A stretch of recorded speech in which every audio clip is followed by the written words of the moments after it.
Okay, more from the Butterfly Lion. We're about just under halfway through. We've got Bertie, who lives in Africa, and he adopted a white lion cub when his dad shot the mum.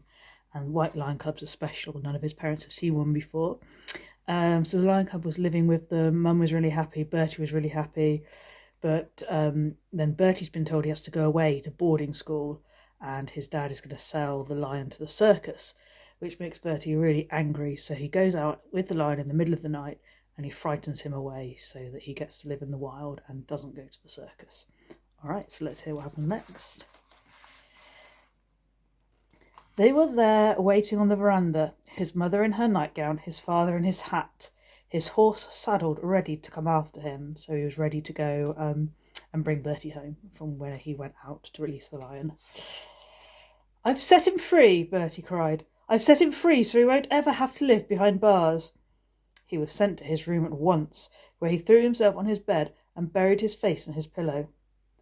Day after day his father went out looking for the white lion, but each evening he came back empty-handed and blazing with fury. "What'll I tell the Frenchman when he comes in, eh? Did you think for 1 minute of that, Bertie? Did you? I should strap you.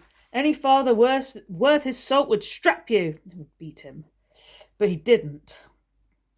And Bertie spent all day and every day at the fence or up his tree in the compound or at his bedroom window, his eyes scanning the veld for anything white moving through the grass. He prayed at his bedside every night until his knees were numb. Prayed that his white lion would somehow learn how to kill, would find enough to eat, would avoid the hyenas and all the other lions too.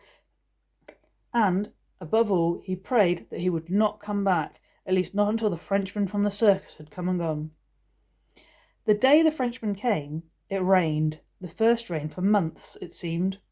Bertie watched him as he stood there dripping on the veranda, his thumb hooked into his waistcoat pocket, as Bertie's father broke the news that there was no white lion to collect, that he had escaped. That was the moment when Bertie's mother put her hand to her throat, cried out and pointed. The white lion was wandering through the open compound gate, yowling pitifully. Bertie ran to him and fell on his knees and held him. The lion was soaked to the skin and trembling. He was panting with hunger and so thin you could see his rib cage. They all helped to rub him down and then looked on as he ate ravenously. We've got a picture there of Bertie giving the lion cub a hug.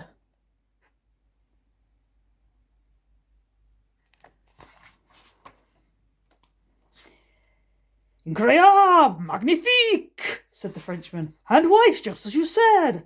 White like the snow and tame too. He will be the star of my circus. I shall name him Le Prince Blanc, the White Prince. He will have all he needs, all he wants, fresh meat every day, fresh straw every night. I love my animals, you know. They are my family. And this lion of yours? He will be my favourite son. Have no fear, young man. I promise you, he will never be hungry again." He put his hand on his heart. "As God is my witness, I promise it." Bertie looked up into the Frenchman's face. It was a kind face, not smiling, yet earnest and trustworthy. But even so, it didn't make Bertie feel any better. "There, you see," said Bertie's mother. "He'll be happy, and that's all that matters, isn't it, Bertie?" Bertie knew there was no point in begging. He now knew the lion could not survive on his own in the wild, and that he would have to go with the Frenchman. There was nothing else for it. That night, as they lay in the dark together, side by side, Bertie made him a last promise. "I will find you," he whispered. "Always remember that I will find you. I promise I will." The next morning, the Frenchman shook hands with Bertie on the veranda and said goodbye. "He'll be fine, don't you worry. And one day you must come to France and see my circus, Le Cirque Merlot. It is the best circus in all of France." Then they left, the white lion in a wooden crate, rocking from side to side in the back of the Frenchman's wagon. Bertie watched until the wagon disappeared from view.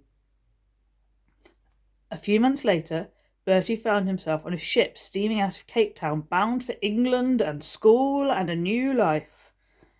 As the last of the Table Mountain vanished in a heat haze, he said goodbye to Africa, and was not at all unhappy.